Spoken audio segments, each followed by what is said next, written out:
What's up, guys? Welcome to your 66th Android tutorial for the new boss, and again with me, Travis. And this is kind of going to be the end result. I was just testing this out because I wasn't sure if well, I'll get into it. I wasn't sure if it'd work out or not, but this is going to be the end result. We just put a new text in there with our custom font, so that's what we're going to do. So first thing that you guys want to do is download some kind of a text or a font, from the internet. I downloaded one called G-Unit. The extension is TTF or OTF, I believe it is. So just make sure you download some kind of font you guys want to work with. You don't have to, but if you want like some font that is customized, you're gonna want to download that font and then put it in your assets folder. I was trying to think of something that we could do with the assets folder, just simply within our drawable or within this graphics activity. So figured, font's a good way to go.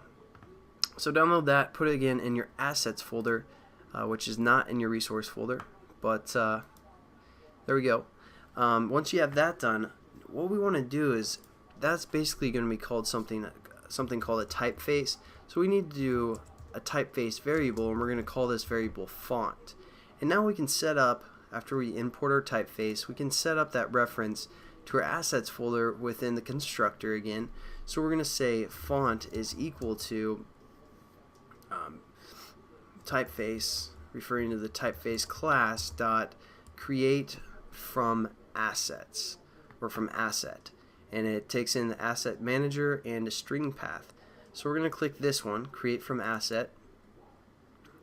And basically this asset manager, what it's looking for is basically the context, which again is being passed into the constructor.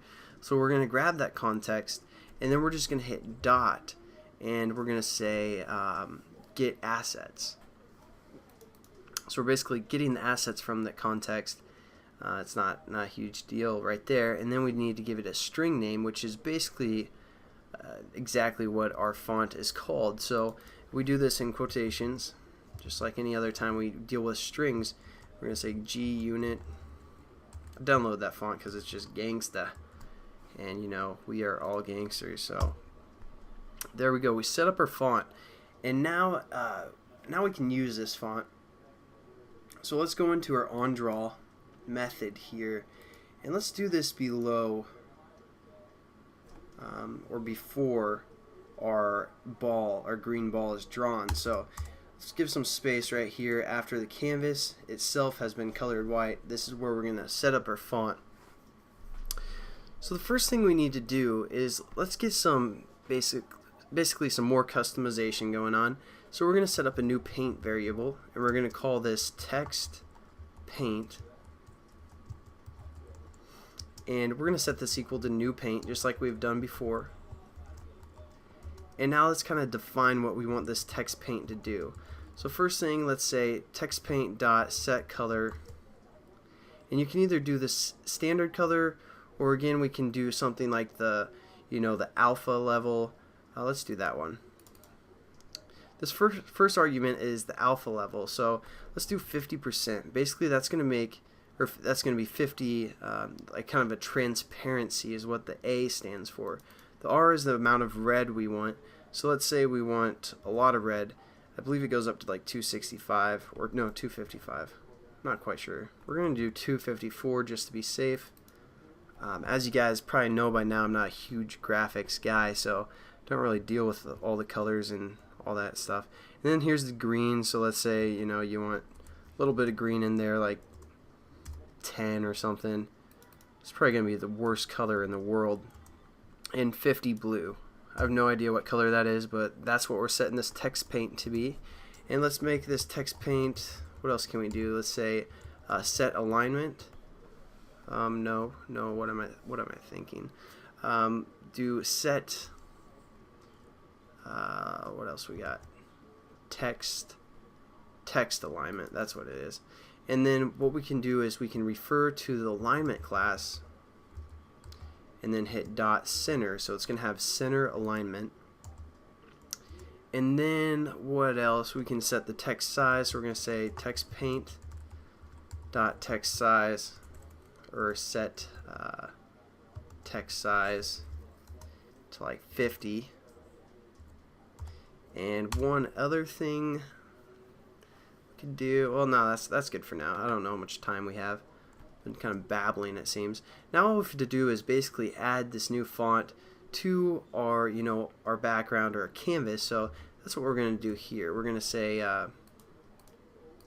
just canvas dot draw text, and you want to take the one that's a string, 2 floats, and a paint variable.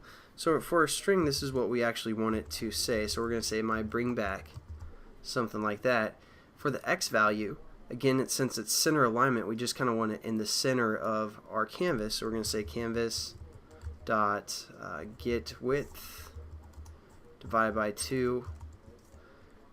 So that's going to give us the center. For the Y, let's do something like 200. And for the paint, this is going to be what we just set up here, so text paint. And that'll give us all that other customization that we just added. So let's save that, and we're basically done with this tutorial.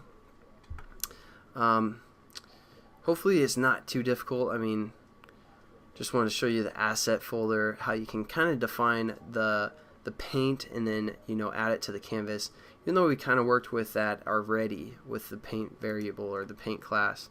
Oh, it's a pink. Yeah, that's perfect. Pink and blue and green.